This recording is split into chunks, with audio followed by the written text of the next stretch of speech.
I request the Mujahid, Mr. Sayyid Zaid Zaman Hamid, to come on stage and talk about 4th GW and 5th GW.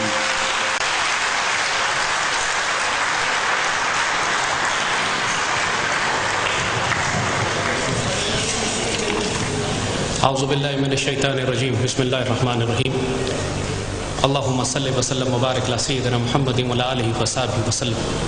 خواتین و حضرات، میرے بچوں، مہمان، آج ہمارا پاکستان تاریخ کے ایک ایسے دورے پر آ گیا ہے کہ جہاں ہمیں بہت سخت فیصلے کرنے پڑیں گے۔ ہمارے بزرگ، ہمارے بڑے بار بار ہمیں نصیحت یہ کرتے ہیں کہ اب خاموش ہو جاؤ، آپ نے اذان دے دی، اب حالات کو، اب اللہ کے فیصلوں کو نازل ہونے دو۔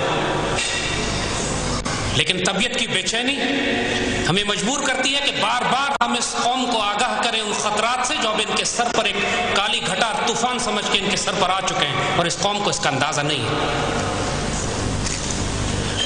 آج عراق کے مسلمانوں سے پوچھئے، عالم اسلام کا سب سے تعلیم یافتہ ملک تھا عراق، جہاں پہ اب حال یہ ہے کہ جس کے آگے اب کوئی مستقبل نہیں۔ عراق ایک فیلڈ سٹیٹ بن چکا ہے، ایک ناکام ریاست بن چکا ہے، جس میں 50 لاکھ سے زائد عراقی مسلمان اپنے گھروں سے ہجرت کر کے آس پاس کے علاقوں میں بکھر چکے ہیں۔ مسلمان بچیاں اپنی حرمت بیچ کر اپنے بچوں کے رزق کمانے پر مجبور ہو چکی ہیں، جہاں تمام تر مسلمان سائنسدانوں کو، مسلمان پڑھے لکھے نوجوانوں کو چن چن کر قتل کر دیا گیا، اور آج وہ جو بچے ہیں رائفلیں اٹھا کے اپنی آبرو کی حفاظت کے لیے اپنے گھروں کے باہر کھڑے ہوئے ہیں۔ یہ مسلمان ملک عراق کے ساتھ پچھلے چند سال میں یہ حشر کیا گیا۔ پچھلے 12 برس سے یہ جنگ پاکستان پر بھی جاری ہے۔ اس سے پہلے 1995 کی دہائی میں جو کچھ یوگوسلاویہ کے ساتھ ہو چکا ہے اس کو ذہن میں رکھیے گا۔ یوگوسلاویہ پر کسی ملک نے حملہ نہیں کیا تھا۔ یوگوسلاویہ ایک ناکام ریاست بنایا گیا، اس کی اکانومی معیشت تباہ کی گئی، اس کے اوپر ایک میڈیا اور انفارمیشن وار مسلط کی گئی، اور اس کے اندر قومیت، لسانیت اور فرقہ واریت پر ایک خانہ جنگی برپا کروائی گئی، جس کے نتیجے میں 3 سال کے عرصے میں یوگوسلاویہ ٹوٹ کر 6 ملکوں میں تقسیم ہو گیا۔ 2001 سے لے کر آج تک ان 12 سالوں میں 11 مسلمان ملکوں پر حملے کیے گئے ہیں۔ کسی کو صومالیہ بنا دیا گیا ہے، کسی کو عراق بنا دیا گیا ہے، کسی کو لیبیا بنا دیا گیا ہے، کسی کو یوگوسلاویہ بنا دیا گیا ہے۔ اور یہ جنگ جو مسلط کی جا رہی ہے، جو 4th جنریشن وار ہے، آج 12 سال ہو چکے ہیں۔ پاکستان ان کا سخت ترین ہدف ہے۔ اللہ کے فضل سے اس ملک پر سایہ خدائے ذوالجلال ہے۔ یہ ملک، یہ پاک سرزمین، اس کو یہ توڑنے کی 12 سال سے کوشش کر رہے ہیں لیکن نہیں کر پائے۔ لہٰذا اب 4th جنریشن وار کو ترقی دے کر 5th جنریشن وار بنا دیا گیا ہے۔ پچھلے 11 سالوں میں اس عدالتی نظام نے ایک دہشت گرد کو سزائے موت نہیں سنائی۔ اس آزاد عدلیہ نے ایک پٹیشن نہیں سنی جس کا تعلق پاکستان کی نیشنل سیکیورٹی کرائسس سے۔ چاہے پاکستان کا میڈیا پاکستان کے خلاف بغاوت کرے، سپریم کورٹ کیس نہیں سننا چاہتی۔ چاہے بلوچستان میں اکبر بگٹی کی خودکشی ہو جس کا الزام پاکستان کی ریاست پہ ڈالا جائے، سپریم کورٹ کیس نہیں سننا چاہتی۔ چاہے دہشت گردوں کو سزائے موت دینے کا سوال ہو، سپریم کورٹ کیس نہیں سننا چاہتی۔ چاہے فوجی عدالتیں بنانے کی بات ہو کہ دہشت گردوں کو سزا دی جا سکے، سپریم کورٹ کیس نہیں سننا چاہتی۔ یہ چیف جسٹس اس وقت جو کردار ادا کر رہے ہیں، دانستہ یا نہ دانستہ، اس میں اور بیت اللہ محسود کے کردار میں کوئی فرق نہیں ہے۔ اور پھر اس کے بعد پاکستان کا میڈیا، یہ وہ سطح ہے کہ جہاں پر صحافت، جہاں جرنلزم، صحافت ختم ہو جاتی ہے اور بغاوت شروع ہو جاتی ہے۔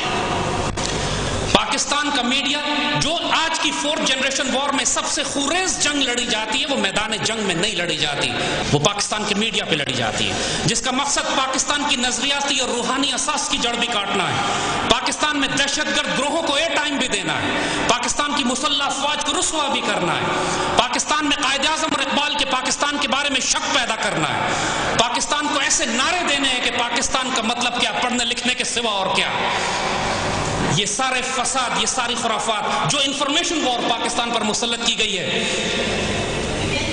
یہ تمام کی تمام اس دہشت گردی کے ساتھ منسلک ہے جو زمین پر تحریک طالبان، بلوچستان لبریشن آرمی اور کراچی میں NQM پاکستان کے خلاف کر رہی ہے۔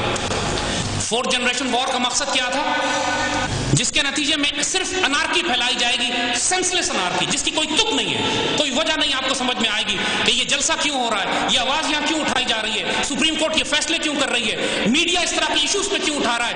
آج میڈیا سیکولر ایشوز پہ بات کر رہا ہے، کل اسلامی ایشوز پہ بات کرے گا، آج پاکستان آرمی کے خلاف ہوگا، کل اس کے حق میں بات کرے گا۔ مقصد صرف انارکی پھیلانا ہے، کنفیوژن کریٹ کرنا ہے، جس کی کوئی سینس نہیں ہے۔ 4th جنریشن وار میں ایک مقصد حاصل کرنا تھا، 5th جنریشن وار میں انہوں نے صرف آگ لگا دی۔ اور یہ 5th جنریشن وار اس وقت پاکستان، آپ نوٹ کیجئے گا، آپ ہم صرف کچھ اشارے کریں گے، آپ ان کے ٹائمنگز نوٹ کر لیں۔ اچانک پاکستان میں جگہ جگہ اس وقت 5 سال کے بعد حالت ایسی ہو چکی ہے کہ پاکستان کی ہر علاقے میں اس وقت آگ لگی ہوئی ہے۔ کراچی ہاتھ سے نکلا ہوا ہے، بلوچستان ہاتھ سے تقریباً چلا گیا تھا، فرنٹیئر کا پورا علاقہ، وہاں حکومت کی رٹ موجود نہیں ہے، صرف مرکزی پنجاب ہے کہ جہاں پہ تھوڑی سی حکومت کی رٹ موجود ہے، مگر یہاں بھی اکنامک کرائسس، بجلی گیس پانی کا بحران اس طرح کھڑا کر دیا گیا ہے کہ ہزاروں لوگوں کو پاکستان کی معاشی کمر توڑ دی گئی ہے۔ جب ہزاروں پاکستانی کوئٹہ میں دھرنا دیتے ہیں صرف اس لیے کہ ان اپنے لاشوں کو لے کر کے ان کو ہم دفن نہیں کریں گے، چونکہ لا اینڈ آرڈر انارکی کی یہ سٹیج ہو چکی ہوتی ہے کہ کسی کی جان و مال محفوظ نہیں ہے، تو اس وقت اس کرائسس اور انارکی کے نتیجے میں حکومت گرا دی جاتی ہے بلوچستان کی۔ یہ پبلک پریشر ہوتا ہے، یہ پبلک سینٹیمنٹس ہیں۔ عوام، جیسے ہمارے دوست محبت خان نے بھی کہا، عوام پھٹنے پر آ گئے اور یہی مقصد تھا۔ اب یہ جو ایکسپلوژن ہے، لوگوں کے اندر غم و غصہ ہے، اس کو یہ ڈائیورٹ کریں گے، کنٹرول کریں گے پاکستان کی ریاست کو گرانے کے لیے۔ بلوچستان میں حکومت گرائی گئی، اسی وقت ایک طوفان اٹھتا ہے لوگوں کا اور لوگ اسلام آباد کی طرف مارچ کرتے ہیں۔ لوگوں کا غم و غصہ تو سمجھ میں آتا ہے۔ الطاف حسین اس میں کس لیے شامل ہوتا ہے، جس کے بارے میں اچھی طرح معلوم ہے کہ یہ ایک باغی اور دہشت گرد شخص ہے جو پاکستان کی ریاست کو ہی تسلیم نہیں کرتا، اس لیے کہ اس کو ڈائریکشن وہاں سے دی گئی تھی کہ یہاں انارکی پھیلاؤ، انارکی تک لے جا کے آخر میں پیچھے ہٹ جاتے ہیں۔ اور ٹائمنگ نوٹ کیجئے گا، جس وقت اسلام آباد میں ایک کرائسس بڑھ رہا تھا، اسی وقت لائن آف کنٹرول پہ انڈین آرمی چیف آپ کو تھریٹ کر رہا تھا کہ ہم پاکستان پر جب چاہیں گے حملہ کریں گے۔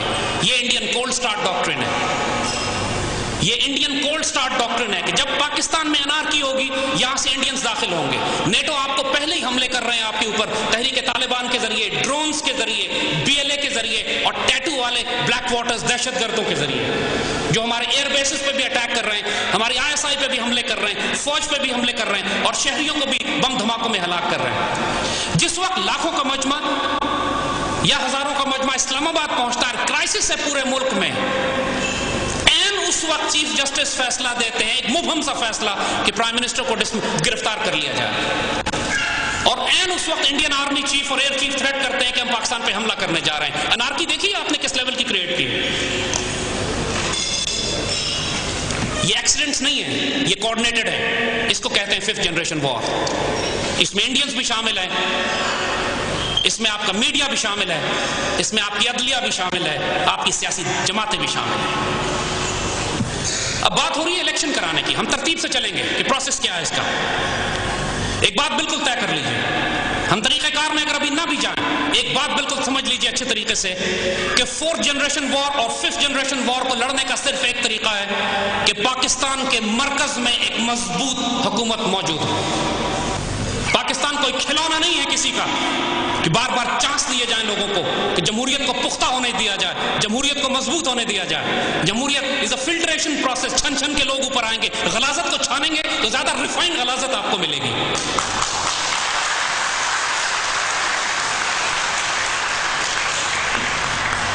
لہذا بات اب بڑی واضح اور صاف ہے، پاکستان کے مرکز کو ایک مضبوط حکومت چاہیے۔ پاکستان کی مضبوط مرکزی حکومت کو 2 کام سب سے پہلے کرنے ہیں۔ پاکستان کو سنبھالنے کا اس کے علاوہ اب کوئی طریقہ اور نہیں رہ گیا۔ سب سے پہلے پاکستان میں دہشت گردی پھیلانے والے دہشت گردوں کو قصاص کے ذریعے، جو پاکستان میں نافذ ہے قانون، اس پر عمل پذیر کر کے کم از کم 3 سے 4 ہزار افراد ایسے ہیں جن کو راتوں رات سزائے موت دینی پڑے گی۔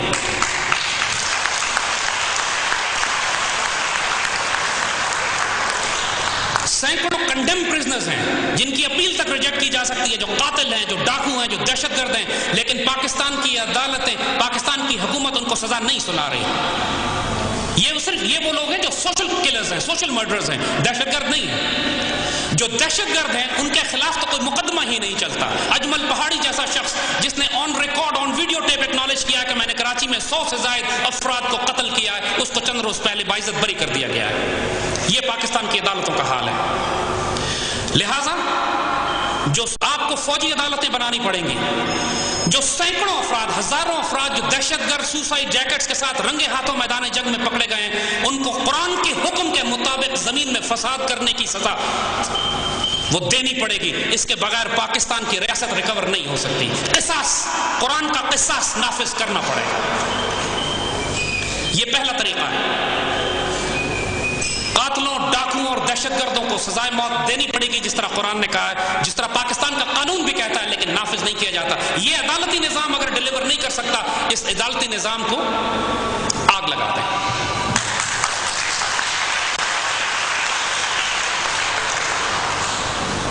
آپ کو آلٹرنیٹ سسٹم آف جسٹس دینا پڑے گا۔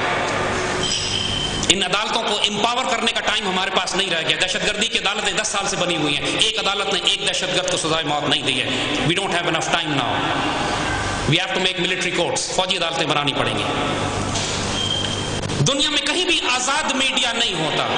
دنیا کے ہر ملک میں میڈیا ریگولیشنز اور پالیسیز ہوتی ہیں۔ پاکستان میں آئین بھی موجود ہے، ہمارے پیمرا رولز بھی موجود ہیں، لیکن اس میڈیا کی کوئی اکاؤنٹیبلٹی نہیں ہے۔ 12 سال میں ہم نے دیکھ لیا ہے کہ یہ میڈیا بہتر ہونے کے بجائے روز ڈی جنریٹ کر رہا ہے، خراب ہو رہا ہے۔ اس کا مطلب یہ ہے کہ اگر میڈیا کو کھلا چھوڑ دیا جائے تو یہ خود سیلف اکاؤنٹیبلٹی کی صلاحیت نہیں رکھتا۔ یہ ثابت ہو چکی ہے بات۔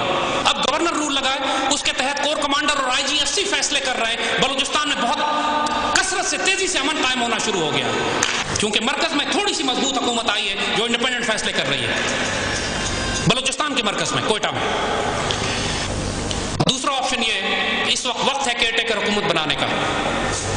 آپ ایک اسٹرانگ پیٹریوٹک کیئر ٹیکر حکومت لے کر آئیے، جس کو 3 سال کا وقت دیا جائے۔ الیکشن اس وقت نہیں کرائے جا سکتے، ان حالات میں الیکشن خودکشی ہے۔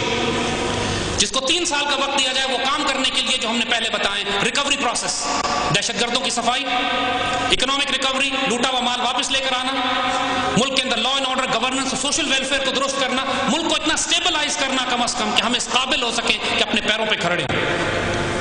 لہذا مسئلے کا حل آپ کو بتا دیا ہے۔ مضبوط مرکزی حکومت، الیکشن کا ڈیلے اس کو ملتوی کرنا، اور پاکستان کی اسٹیبلٹی۔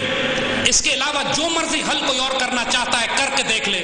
اللہ نہ کرے وہ وقت آئے کہ جب آپ کی بہنوں اور بیٹیوں کو اپنی آبرو بیچ کر اپنے بچوں کا رزق جمع کرنا پڑے، جب پاکستان کے نوجوانوں کو رائفلیں اٹھا کر اپنے گھروں کی حفاظتیں کرنی پڑیں۔ آپ کے مسلمان بھائیوں کے ساتھ یہ ہو رہا ہے، یہ نہ سمجھیے کہ آپ کے ساتھ نہیں ہوگا۔ آلریڈی بلوچستان میں، فاٹا میں، ٹرائبل ایریاز میں، سوات میں یہ ہو چکا ہے، کراچی میں یہ ہو رہا ہے۔ اللہ پاکستان کا حامی و ناصر ہو۔ آنے والے وقتوں میں انشاءاللہ اکٹھے ہم اس پاکستان کی تعمیر کریں گے۔ پاکستان زندہ باد۔